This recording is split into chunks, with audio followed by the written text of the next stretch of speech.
Praise the Lord. Good morning.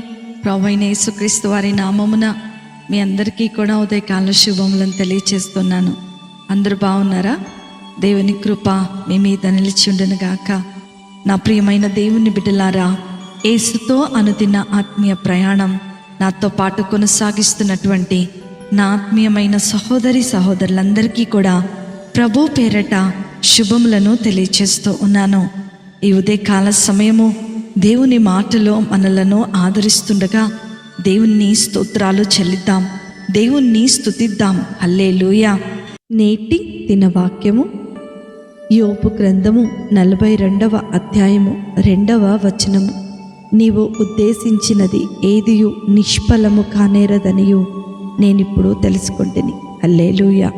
నా ప్రియమైన దేవుని బిడ్డలారా, ప్రభువు అన్నింటినీ చేయగలడని, ఆయన ఉద్దేశం ఏది కూడా అడ్డుకోబడదని బైబిల్ అనేకమైన సందర్భాలు మనకు బోధిస్తూ ఉంది. దేవుని ఉద్దేశాలు కొన్నిసార్లు మనకు అంతుపట్టవు. నేను ఇటువంటి పరిస్థితుల ద్వారా ఎందుకు వెళ్తున్నాను అనే ప్రశ్న మన జీవితంలో ప్రశ్నగానే మిగిలిపోతూ ఉంటుంది. దానికి దేవుని నిశ్శబ్దమే సమాధానంగా మనకు కనిపిస్తూ ఉంటుంది. ఆ నిశ్శబ్దము భరించడం చాలా కష్టం. జీవితము ఎటువైపు పయనిస్తుందో అస్సలు అర్థం కాదు, అంత అగమ్యగోచరంగా ఉంటుంది. ఇటువంటి పరిస్థితులనే యోబు ఎదుర్కొంటున్నాడు. తన శరీరమునకు వచ్చిన రోగముతో భరించలేనటువంటి బాధ ఆయన పడుతున్నప్పటికీ ప్రభు యందు తన నిరీక్షణను, ప్రభు తనకు జవాబు ఇస్తాడన్న సంగతిని చాలా స్పష్టంగా విశ్వసిస్తూ మాట్లాడుతున్నట్లుగా ఈ లేఖన భాగంలో మనం చూడగలం. నా ప్రియమైన దేవుని బిడ్డలారా, జీవితంలో నిస్సహాయముగా అలసిపోయి ఎన్నో వేదనలకు గురి అయిపోయి మన జీవితం అంతా కూడా నిర్మానుష్యంగా మారిపోయినప్పుడు మన జీవితంలో సంతోష సంబరాలను కలుగచేయడానికి ప్రభువుకి అసాధ్యమైనది కాదు. అనాథ అయినటువంటి ఎస్తేరును రాణిగా చేయటం ప్రభుకి ఏమాత్రమూ కష్టతరమైన పని కాదు. ప్రియమైన దేవుని బిడ్డలారా, మన బాధలు, మన కన్నీళ్ళు, మన అవమానాలు, మన వ్యవహారాలన్నీ కూడా దేవుని చిత్తానికి ఎప్పుడైతే అప్పగిస్తామో అప్పుడు ప్రభువు మన చేతి పనులన్నిటినీ కూడా ఆశీర్వదిస్తాడు. మనం ఎదుర్కొంటున్న ప్రతి పోరాటంలో జయమును గ్రహిస్తాడు. మన జీవితంలో గొప్ప అద్భుతాలను ఆయన కనపరుస్తాడు. అబ్రహాము జీవితంలో వాగ్దానము చేసిన దేవుడు దానిని నెరవేర్చగలడని అబ్రహాము పూర్తిగా విశ్వసించినప్పుడు అబ్రహాము జీవితంలో దేవుడు అద్భుతాన్ని చేశాడు. అదే మాదిరిగా దేవుడు మన జీవితాలలో కూడా ఖచ్చితంగా నెరవేరుస్తాడు అని ఈ ఉదయకాల సమయంలో విశ్వసిద్దాం.